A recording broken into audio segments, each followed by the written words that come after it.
Ovo je najveća rana u istoriji Tuzle. Tuzla je 25. maja 1995. godine bila žrtva jednog strašnog zločinačkog i terorističkog ataka. Radi se o onom najgroznijem terorizmu. Dakle, Evropa i svijet su 25. maja 1995. godine svjedočili terorističkom napadu na Tuzlu koji je imao za cilj ubiti što više civila. Imali su koordinate, jer je godinu dana prije granata ubila jedan mladi bračni par u stanu na kapiji.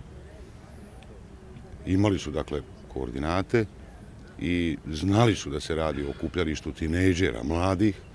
Htjeli su ubiti što više mladih ljudi.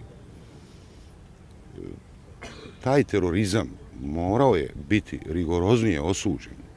Ne samo teroristički atak na Tuzlu, nego i na Srebrenicu, i na Sarajevo, Goražde i druge na primitivni, svirepi način opkoljene bosansko-hercegovačke gradove.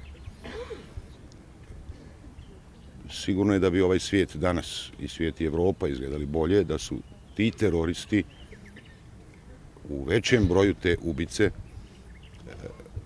optužene, osuđene i da su sad u zatvoru. Ono što tješi da su dobili, da je Mladić dobio doživotnu robiju, da je Karadžić dobio 40 godina, što je za njega doživotno u Hagu, ali to nije dovoljno. Ova juristička gimnastika koja se dogodila vezano za, dakle, direktnog onoga izvršioca zločina i počinioca zločina Đukića je i danas nama potpuno nevjerovatna.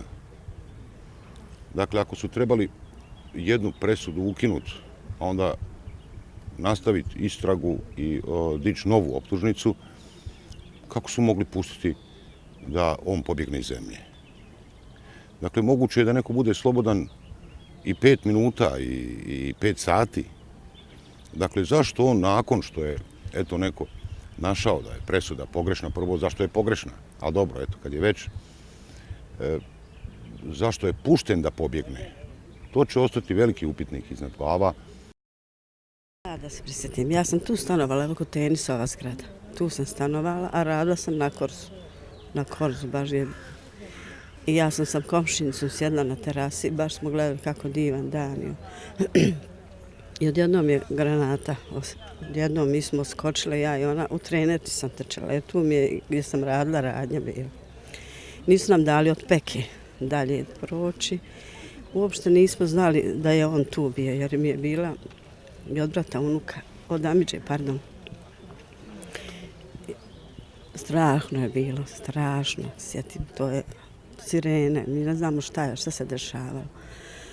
I došla sam kući, nisam dali priču, jer mi je tu, ako znate, prodavnica Kljuž je bila, tu sam radila i nisu dali nam priču uopšte. Vratila sam se kući i onda sam počela da zovem, jer sam imala porodici puno te djece. Nismo sjetili uopšte ovoga malog Ede, jer je on bio tako mirno dijete. Sve smo provjerili, svi su živi, a od njega su tek pronašli kasnije, jer je bio nepoznat. Nije imao dokumente kod sebe. I od tad, što da vam kažem, kad su identifikovali ga, nismo mogli da vjerujem, jer to dijete nije. Znaje, brat su stanovali u Solini, gore smo otišli, moj tad brat više nije uopšte funkcionišao kako treba. Ja sam tu stanovala, otac sam, vjerujte, brzila u banju, tu gledala mi kuhinja. Jako mi je bilo teško, svaku noć sviječ, imala sam da onda ta djeca. Zamrzla sam paunove, jer je to bio zoološki vrt. Oni su toliko tu noć kreštali. Da vam kažem, non stop u mislima nema veze što on je od mog brata sina, ali tu njegov nema roditelja, on je jedno dobro stvorenje bio i sva djeca su bila dobra, sva. I ja još uvijek ne mogu da shvatim, jutros baš kažem, sad bi imao on tolike godine, divan dječko bio, šta da kažem. Moj sin Alen Pitanović je rođen 1975. Pitaj ovu ženu. Znači da bih sada zeleno, ne ova što stoji. Nažalost, ovo je sve što.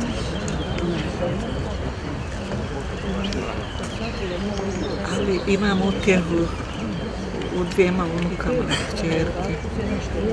Pa eto nekako mi pune dušu. Inače da ih nemam, ne znam kako bi ostalo. Pa prvo jutro popili smo zajedničku kafu i on je ušao u školu. I došao iz škole, popio sa sestrom kafu, jeo i s njenim momkom. I ja rekla da mi dođu u Bašću, da mi malo okoli, ranije je otac ošao na liniju. I on je obećao, ali s tim obećanjem nije otišao. Poslao je nju i momka joj, a on je ostao i nahranio i svog Kera Vučijaka. Nahranio ima neke zecove. I kad je Kera hranio, zviznuo mu je Nermin Memić, drug. On je odgovorio, kaže, ajmo ba malo izaći, kaže, ma joj dao sam časnu riječ mami da ne idem, da neću nikud, trebao sam ići kod nje u Bašću, s tim kaže, ne bi se, ma hajmo ba malo samo. I on je njem na to odgovorio, hajte vi svojom ulicom, kaj ja ću doći za vama. I on je krenuo, komšinica ga vraćala, a mala od djevera bila na vratnicama, na kapi. I on je nju poljubio i krenuo. Ovako ona vikala, aj Mure vrat se zapalimo, gdje ti je mama kaj u Bašći? Pa nemoj Mure, sad je malo prije pala jedna. Ma ajde baj suna koji kaže, sudbina ona će mene naći u kući. I otišao je. Ja sam ubrzo došla iz Bašće, to je gore bilo na Orašću, pošto sam čula 2 granate spale na Dubrave, na aerodromu. I bacila sam motiku, ova šćerka, ova plava, ona mi je bila i on samo. I krenula sam, a imala sam jednu dobru babu, ma onda s njom se pazila i ona viče, ajde ava kahu, rekao, ja ne mogu baba, u mene je dijete ostalo kod kuće da neće izaći. Samo što sam ja stigla i pitam ovu malu Mirelu, rekao, gdje je Mure, kaže, malo prije kad je baba izašao.